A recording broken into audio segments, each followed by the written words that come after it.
Hola, ¿qué tal familia? Qué bueno que nos acompañes en este día para poder escuchar la palabra del Señor.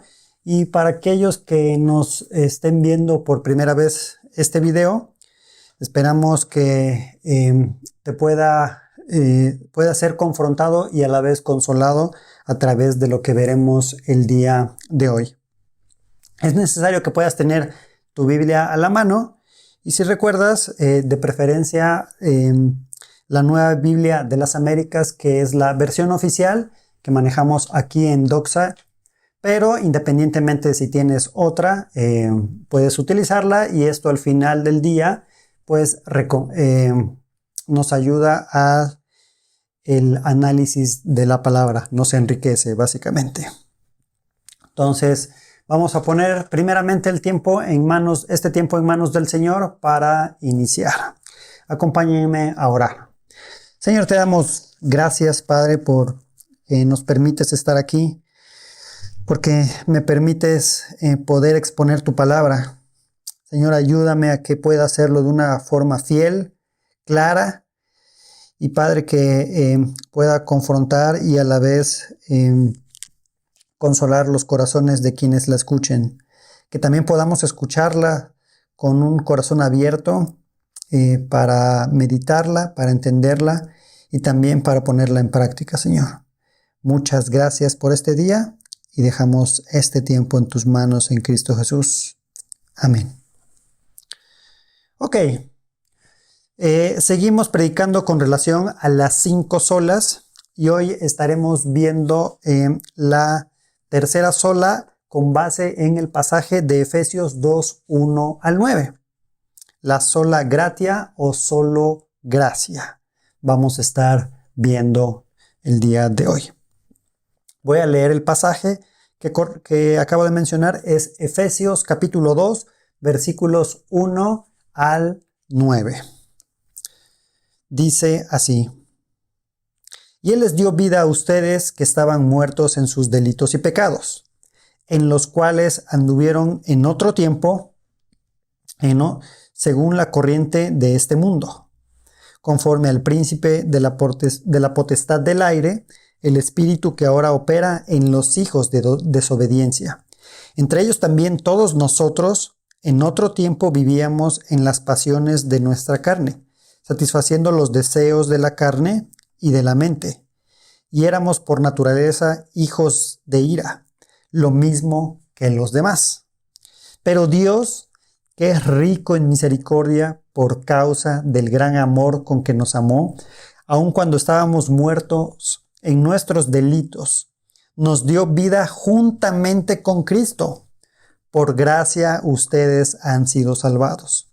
Y con Él nos resucitó y con Él nos sentó en los lugares celestiales en Cristo Jesús, a fin de poder mostrar en los siglos venideros las sobreabundantes riquezas de su gracia por su bondad para con nosotros en Cristo Jesús. Porque por gracia ustedes han sido salvados por medio de la fe. Y esto no procede de ustedes, sino que es don de Dios, no por obras para que nadie se gloríe. El título del sermón básicamente es sola gratia o solo gracia. Y el argumento que vamos a ver en esta mañana es básicamente la definición de solo gracia, que dice así: somos salvos solamente por la gracia de Dios hacia nosotros y no por algo bueno que se encuentre en nosotros.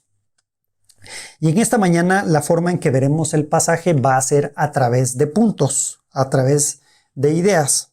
Es decir, 3 ideas que por medio de ellas vamos a ver de forma más clara el significado de esta definición, que somos salvos solamente por gracia de Dios. Pero antes de ello, vamos a recordar un poco en dónde nos encontramos, dónde estamos parados.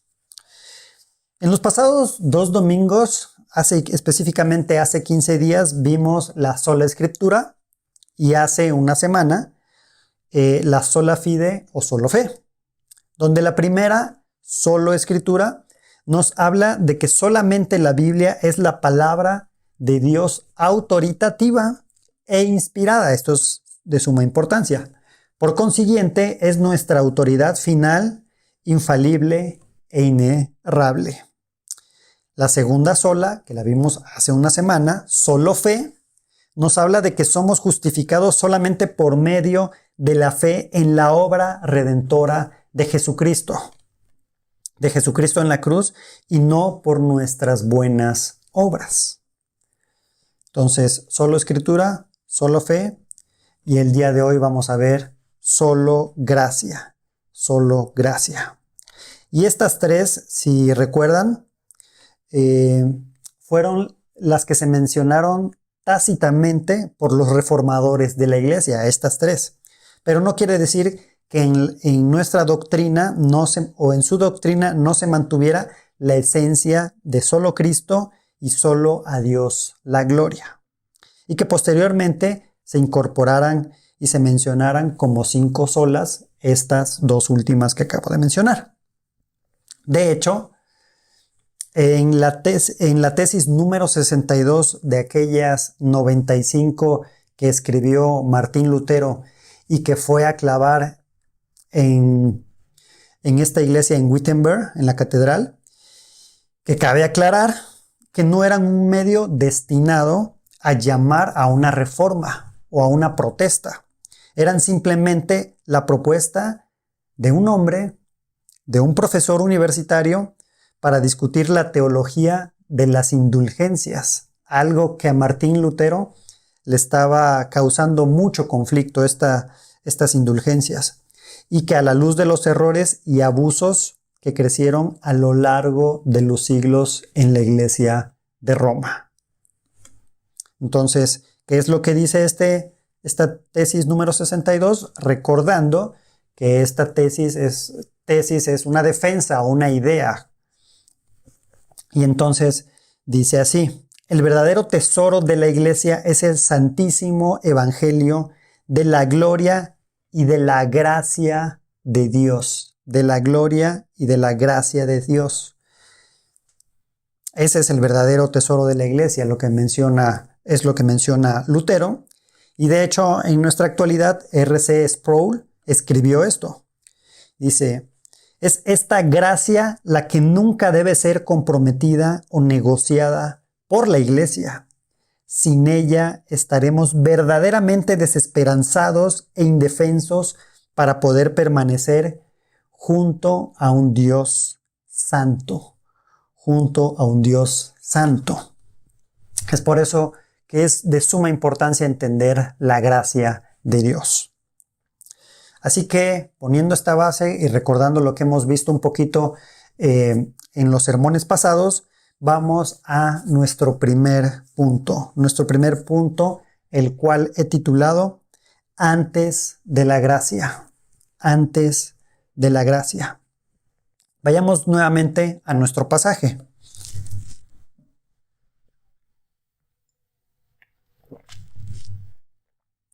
Efesios 2:1 al 3. Dice así: y Él les dio vida a ustedes que estaban muertos en sus delitos y pecados, en los cuales anduvieron en otro tiempo según la corriente de este mundo, conforme al príncipe de la potestad del aire, el espíritu que ahora opera en los hijos de desobediencia. Entre ellos también todos nosotros en otro tiempo vivíamos en las pasiones de nuestra carne, satisfaciendo los deseos de la carne y de la mente, y éramos por naturaleza hijos de ira, lo mismo que los demás. Y aquí Pablo muestra la condición en la que nos encontrábamos antes de que se nos diera una nueva vida gracias al Señor Jesucristo. Estábamos muertos y sabemos lo que esto significa. Un muerto es incapaz de poder hacer cualquier cosa. Y esta condición, por lo tanto, implica muchas cosas. No puede hacer absolutamente nada. Bueno, los muertos sí pueden hacer algo: generar un mal olor, generar un hedor. Esto sí lo pueden hacer los muertos, ya que estábamos muertos en delitos y pecados, y esto simplemente nos aleja de Dios, de un Dios que es 3 veces santo. De hecho, en la semana en los grupos comunitarios veíamos esta característica, la santidad de Dios, que es básicamente una condición donde el Señor está alejado de nosotros, pero por su grandeza, por su magnificencia. Pero sumado a eso, a que el Señor es trascendente, está esta condición de pecado que todavía nos aleja aún más de Él. Imagínate. Y mira lo que Pablo menciona en Romanos 1, 28 al 32, que esta es una lista bastante fuerte, bastante pesadita, podríamos decirlo así, en la que seguramente tú y yo podíamos entrar y estábamos en esa lista. Dice así Romanos 1, 28 al 32, y así como ellos no tuvieron a bien reconocer a Dios, Dios los entregó a una mente depravada para que hicieran las cosas que no convienen. Están llenos de toda injusticia, maldad, avaricia y malicia, llenos de envidia, homicidios, pleitos, engaños y malignidad. Son chismosos, detractores, aborrecedores de Dios, insolentes, soberbios, jactanciosos, inventores de lo malo, desobedientes a los padres, sin entendimiento, indignos de confianza, sin amor, despiadados. Ellos, aunque conocen el decreto de Dios, que los que practican tales cosas son dignos de muerte. Son dignos de muerte. No solo las hacen, sino que también dan su aprobación a los que las practican. Y en esta lista, de alguna forma, entrábamos tú y entraba yo en alguna categoría. Pablo también menciona, no hay quien haga lo bueno. Simplemente no hay quien haga lo bueno, pero creo que una lista nos ayuda a ampliar un poco más esto, que nos hacemos conscientes de que no hacemos cosas que le agradan al Señor. Por lo tanto, estábamos alejados de Dios y muertos. Esto implica que por sí solo no podíamos acercarnos a Dios, no podíamos tomar una iniciativa para acercarnos a Dios.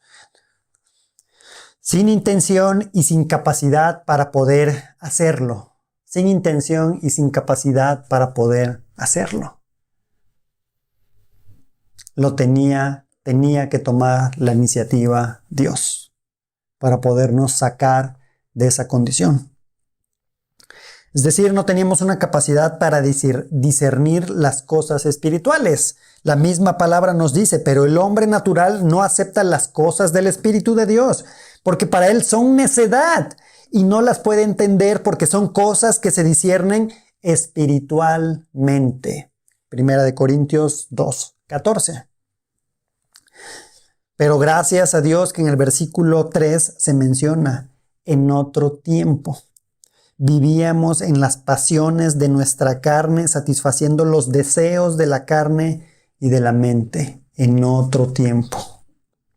Teníamos una naturaleza diferente y ahora por gracia y por fe depositada en Jesús es que hemos sido salvados y podemos decir confiadamente en otro tiempo,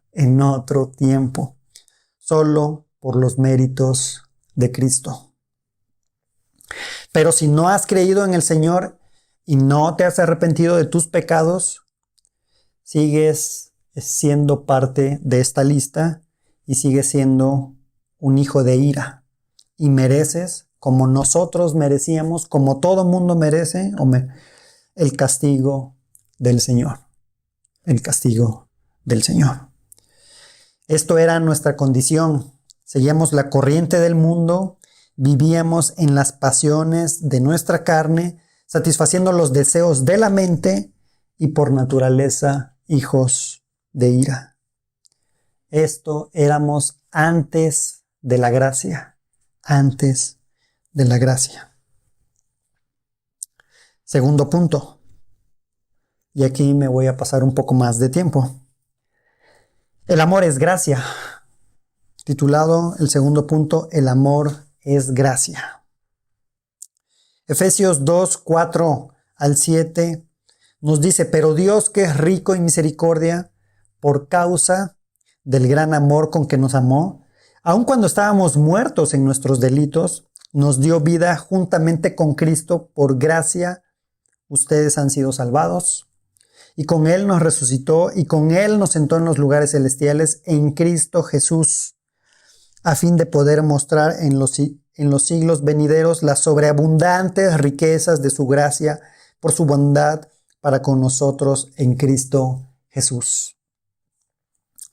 Esta sección inicia ¿con qué palabra? Una palabra bastante interesante. Dice, pero Dios. Y esto nos indica un contraste en lo que en lo que se acaba de mencionar con lo que se va a decir. Este pero, que en algunas ocasiones este pero puede ser muy difícil para nosotros y en otras ocasiones podemos tener paz y descanso. Presenta a un Dios como misericordioso en esta sección, con gran amor, y en ese sentido hay una rebelión y un rechazo de nuestra parte, es decir, del ser humano. Pero el Señor fue rico en misericordia hacia nosotros y tuvo un gran amor por nosotros, otorgándonos el medio o la manera en que pudiésemos volver a Él, en que pudiésemos retornar a Él. Pensando un poquito en esto de la santidad de Dios, esta santidad, por ser santo, por ser apartado de Dios, nosotros no nos podemos acercar a Él. Él tiene que tomar la iniciativa, tiene que hacer algo para que podamos acercarnos, porque nosotros estábamos muertos en delitos y pecados. Y esta palabra misericordia, o en hebreo es el Hesed, con base en el gran diccionario enciclopédico de la Biblia, dice esto sobre esta palabra. Indica la trama de los sentimientos profundos que marcan las relaciones entre dos personas, unidas por un vínculo auténtico y constante. Por eso, conlleva valores como el amor, la fidelidad, la misericordia, la bondad y la ternura. En general, comprende las nociones de fuerza, constancia y amor. Pero el Hesed no es únicamente un asunto de obligación, sino también una actitud de gracia. Por lo tanto, esto hace alusión a un ángulo del amor fiel de nuestro Dios, no condicionado y en medio de toda esta lista que mencionamos. Recuerda, son chismosos, detractores, aborrecedores de Dios, insolentes, soberbios, jactanciosos, inventores de lo malo, etcétera, etcétera, etcétera. Y esto nos muestra que este amor de Dios no es como generalmente es el que nosotros tenemos o el que generalmente ofrecemos o damos, que muchas veces es condicionado. Si tú, entonces yo. Si tú haces esto, entonces yo hago lo otro. No es así el amor del Señor. Es sumamente diferente. Y podemos ejemplificarlo un poco para mostrar nuestro amor. De alguna forma, pensemos un poco en los jóvenes. Yo también fui joven en algún momento y pasé por esto también. El deseo, el querer tener una pareja. Pero si tú le preguntas a un joven por qué quiere tener una pareja, seguramente te va a dar algunas razones como estas que tengo aquí. Estas son algunas de las respuestas que normalmente dan.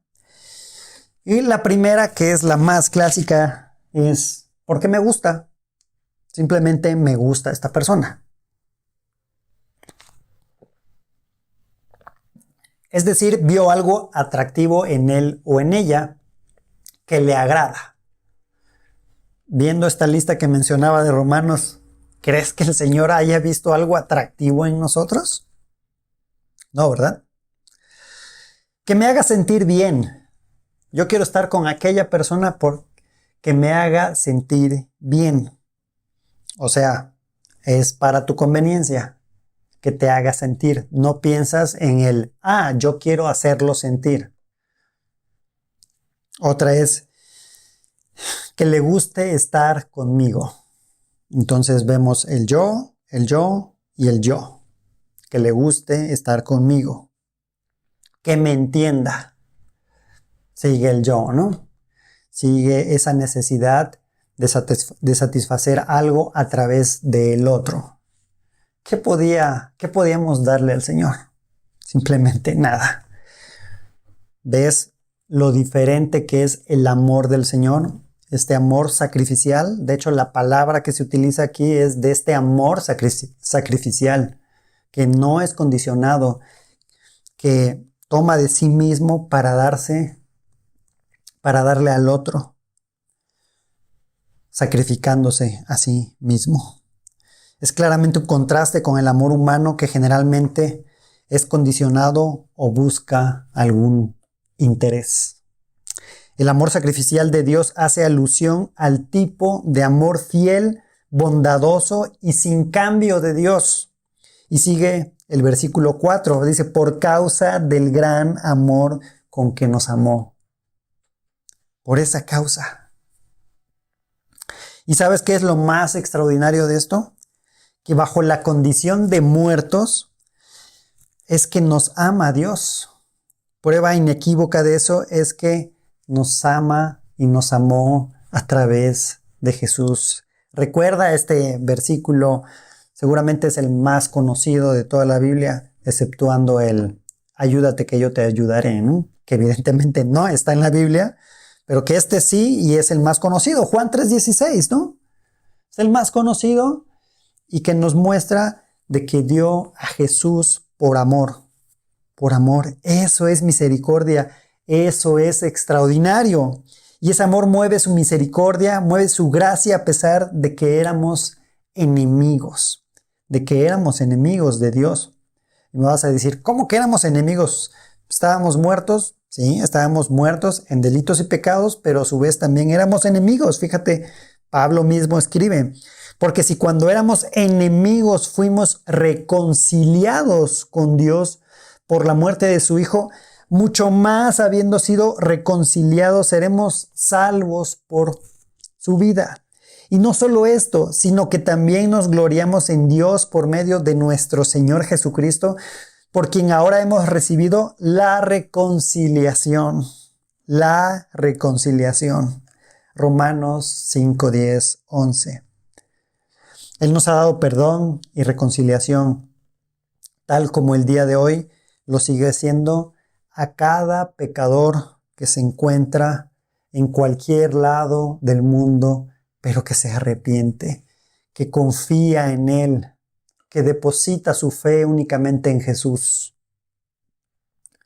Así que borra de tu mente la idea de que la gracia es un sentimiento de bondad que Dios posee y por el cual se ve obligado a compartir con sus criaturas. Él no se ve obligado, Él no nos necesita, no es como esto de, es que yo quiero que me haga sentir, es que me hace falta y me va a complementar. No, Dios tenía todo, no tenía la necesidad de Jesús de hacerse hombre, caminar entre nosotros, habitar la tierra, ser golpeado, ser humillado, ser crucificado. No tenía necesidad de eso, pero por amor, un amor sacrificial. Lo hace cuando aún estábamos muertos en nuestros delitos, por lo que nos ha dado una nueva vida, nos ha dado una nueva vida. Nos ha resucitado y esta resurrección hace un cambio en nosotros, hay una transformación. De hecho, hay una regeneración en ese momento. ¿Por qué? Porque es un nuevo nacimiento de alguna forma. ¿Qué diremos entonces? ¿Continuaremos en pecado para que la gracia abunde? De ningún modo. Nosotros que hemos muerto al pecado, ¿cómo viviremos aún en él? ¿O no saben ustedes que todos los que hemos sido bautizados en Cristo Jesús hemos sido bautizados en su muerte? Por tanto, hemos sido sepultados con Él por medio del bautismo para muerte, a fin de que como Cristo resucitó de entre los muertos por la gloria del Padre, así también nosotros andemos en novedad de vida. Porque si hemos sido unidos a Cristo, esto es importante, unidos a Cristo en la semejanza de su muerte, de su resurrección, sabemos esto, que nuestro viejo hombre fue crucificado con Cristo para que nuestro cuerpo de pecado fuera destruido, a fin de que ya no seamos esclavos del pecado.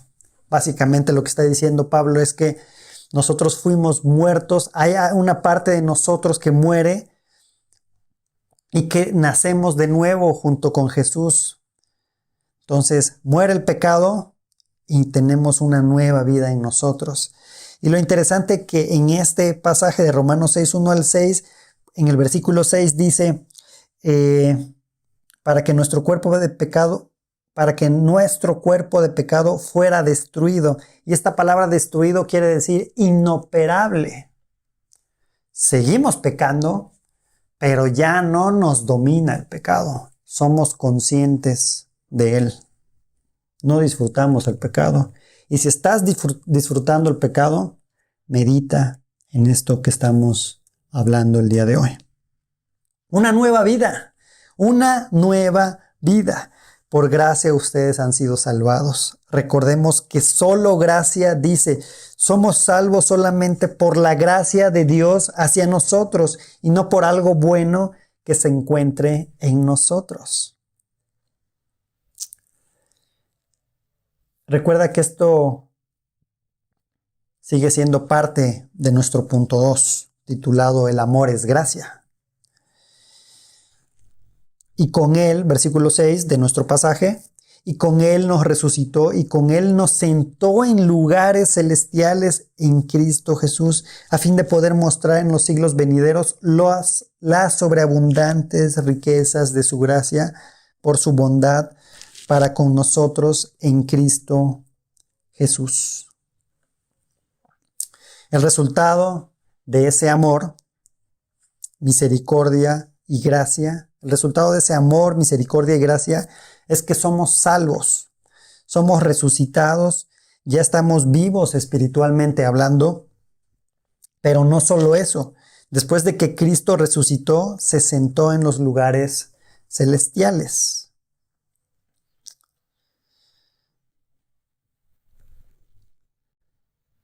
Y a nosotros también nos ha sentado en esos lugares celestiales. Es algo que va a suceder en su momento. Si recuerdan esta famosa frase, el ya, pero todavía no. Ya lo tenemos, pero por el momento tenemos que esperar, tenemos que seguir en esta vida. Eso es una esperanza que es una realidad, ya que los únicos méritos que cuentan para nuestra justificación, hacernos justos ante los ojos de Dios, es el mérito de Cristo, únicamente por el mérito de Cristo. No hay méritos propios,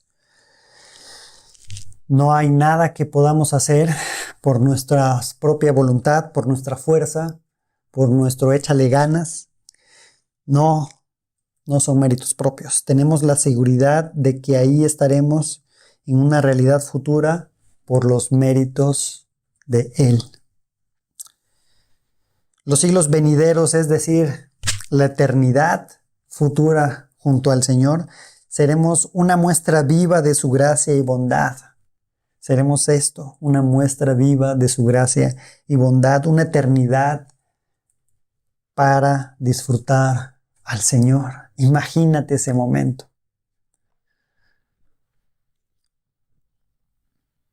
Este fue mi segundo punto, el amor es gracia. El amor es gracia. Tercer punto, el don de la gracia. El don de la gracia. Leamos los versículos 8 al 9 de nuestro pasaje. Dice así: porque por gracia ustedes han sido salvados por medio de la fe. Y esto no procede de ustedes, sino que es don de Dios, no por obras para que nadie se gloríe. No por obras para que nadie se gloríe. Y la palabra que se utiliza aquí en griego se menciona únicamente en el Nuevo Testamento 164 veces. 164 veces. De las cuales en las cartas de Pablo se mencionan 100 veces. 100 veces menciona el apóstol Pablo la gracia, específicamente la palabra que se menciona aquí en el versículo 8. Imagínate entonces la importancia de la gracia para el apóstol Pablo, y por eso escribe eso. Evidentemente lo escribe inspirado en el Espíritu Santo, para que nosotros el día de hoy todavía podamos tener ese conocimiento, podamos entender un poco más la gracia del Señor. Es de suma importancia, y por eso es una de las 5 solas. Frecuentemente escuchamos que la gracia de Dios se define como un favor que se recibe pero que no se merece, o un regalo. Yo te doy un regalo simplemente porque deseo dártelo. No hiciste nada para obtenerlo, por eso, porque si has hecho algo para obtenerlo, entonces no sería un regalo, sería un pago o una ganancia. No es el resultado de algún trabajo realizado, sino que es un favor realizado por el que entrega el obsequio, por el que entrega el regalo. Y esto hasta cierto punto está bien, está bien la definición, pero de alguna forma limita la gracia de Dios, porque no es solo el aspecto de entregarte algo, de darte algo que no te mereces. Es el aspecto que hay alrededor de todo eso. Es decir, siendo enemigos, recordemos, siendo enemigos, siendo impíos, siendo pecadores, aborrecedores de Él, que no queríamos saber nada de Él, todavía Él se acerca y nos entrega su gracia, nos busca. Es impresionante y no lo podemos entender al 100%. Probablemente cuando estemos con Él en esto mismo, en la realidad futura, lo podamos entender. Quizás no, pero no vamos a tener necesidad a lo mejor de entenderlo cuando estemos con Él.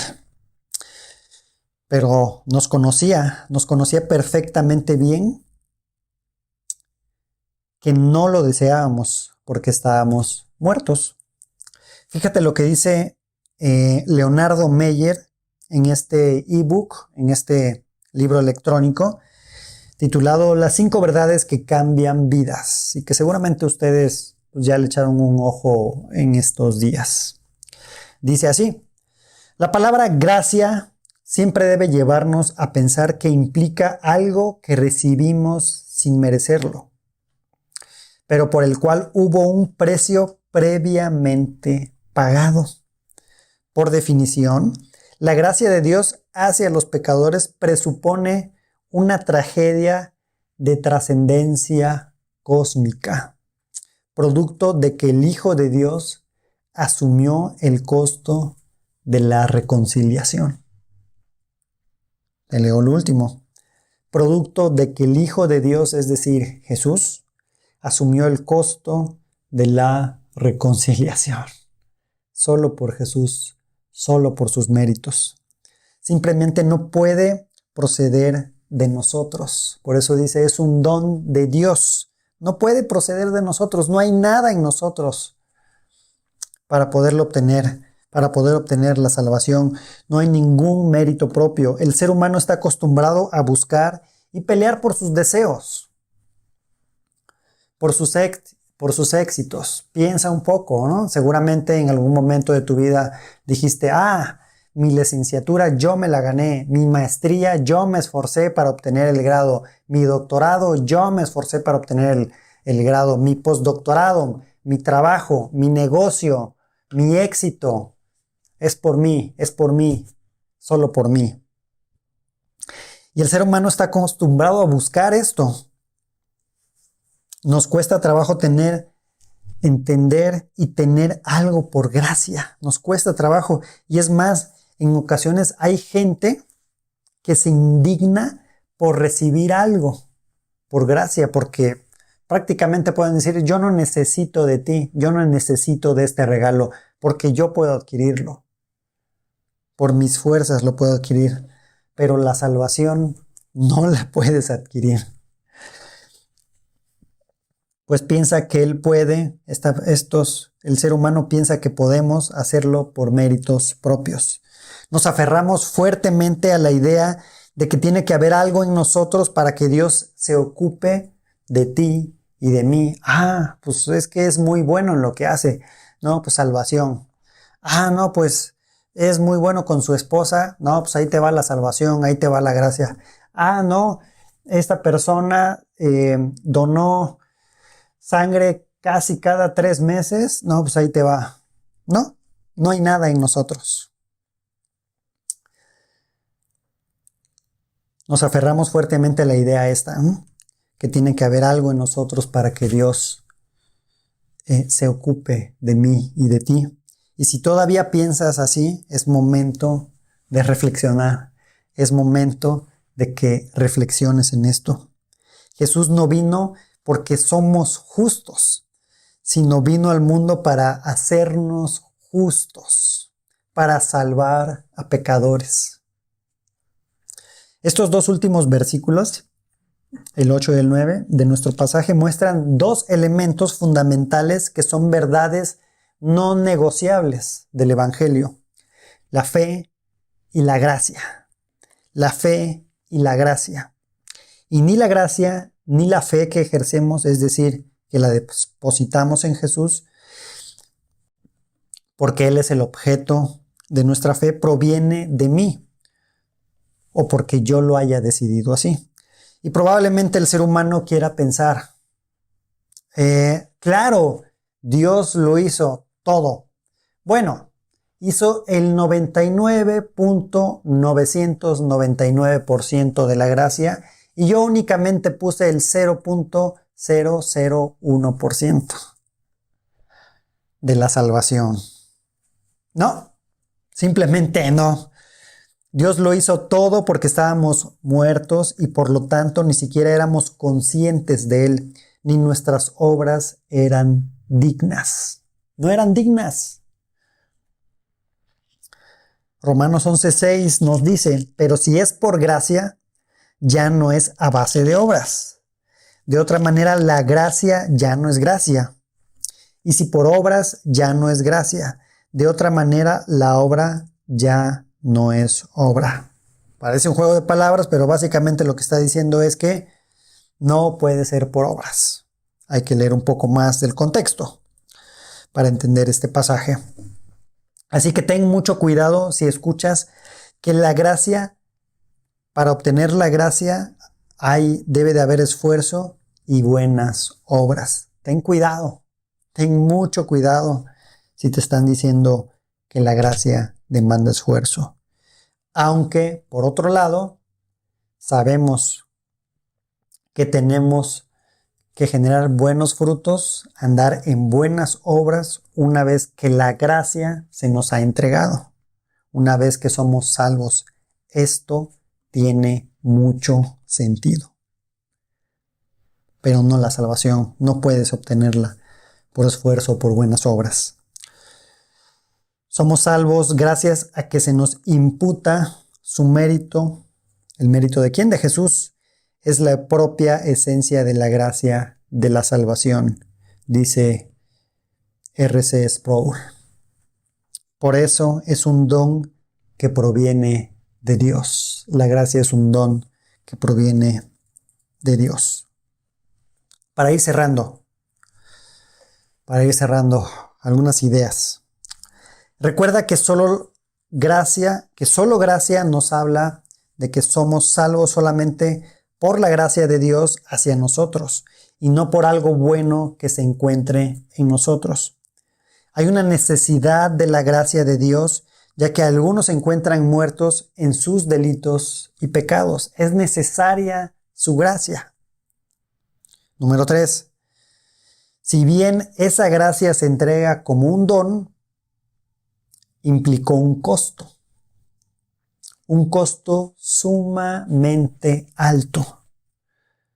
Jesús fue el precio. Jesús, al derramar su sangre y dar su vida por nosotros y poder decir, consumado es. Número 4. La gracia nos da paz y esperanza para el aquí y el ahora, pero para lo porvenir también.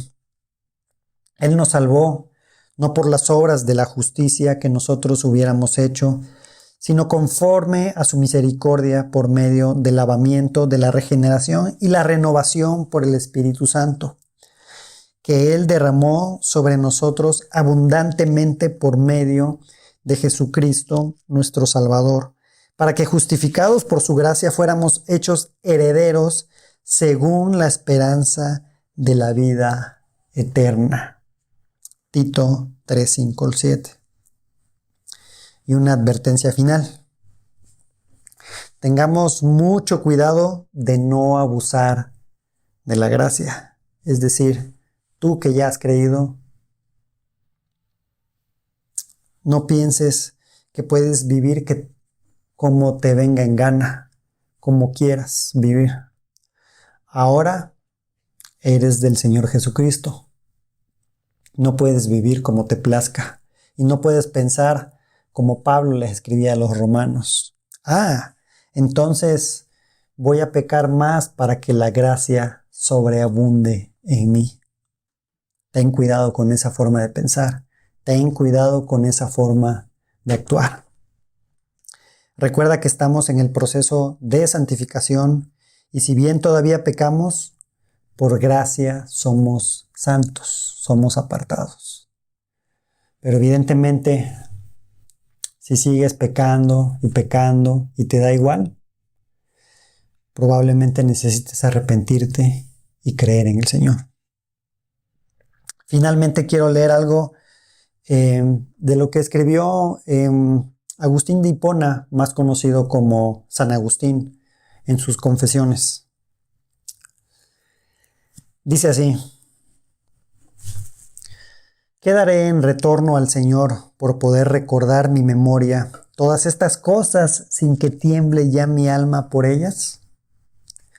Te amaré, Señor, y te daré gracias y confesaré tu nombre por haberme perdonado tantas y tan nefandas acciones mías, es decir, tan fuertes acciones. A tu gracia y misericordia debo que hayas deshecho mis pecados como hielo y no haya caído en otros muchos. ¿Qué pecados realmente no puedo yo cometer? Yo que amé gratuitamente el crimen. Confieso que todos me han sido ya perdonados. Así los cometidos voluntariamente como los que dejé de hacer por tu favor. Imagínate, Agustín piensa en los que cometió conscientemente que ya han sido perdonados, pero también por los pecados que pudo haber cometido. Y se pregunta, ¿quién hay de los hombres que conociendo su flaqueza atribuye a sus fuerzas su castidad y su inocencia? Para ello y por ello amarte menos, cual si hubiera necesitado menos de tu misericordia, por lo que perdonas los pecados a los que se convierten a ti. Vamos a orar. Amado Padre, gracias, Señor. Gracias por un día más, por tu palabra, porque nos has mostrado cómo simplemente por tu amor, por tu fe y por tu gracia nos has salvado. Nos has sacado de un lugar en el que estábamos muertos, en el que no podíamos sino simplemente obedecer a nuestra mente y a nuestros deseos banales. a nuestro pecado que dominaba nuestra vida. Y simplemente por tu gracia es que estamos el día de hoy aquí reunidos para poderte alabar, para poderte glorificar, para poderte comprender un poquito más, solo un poco más, Señor. Padre, que no pensemos en pecar, Señor, porque tu gracia nos ha sido ya dada. Que no abusemos de esto, Señor, y que podamos entender para poder hacer lo que te agrada, para poder obedecerte. Padre, pero que también por otro lado no pensemos en que tú nos rescataste porque viste algo bueno en nosotros, porque viste ese 0.001%, Señor. No viste nada. Gracias por tu misericordia, por tu bondad, por tu amor. Gracias, Señor, por tu palabra. Dejamos este tiempo en tus manos, Señor, y gracias por este día en Cristo Jesús. Amén. Muchas gracias, familia. Esperemos vernos dentro de una semana. Que el Señor los bendiga y que tengan una excelente semana. Bendiciones.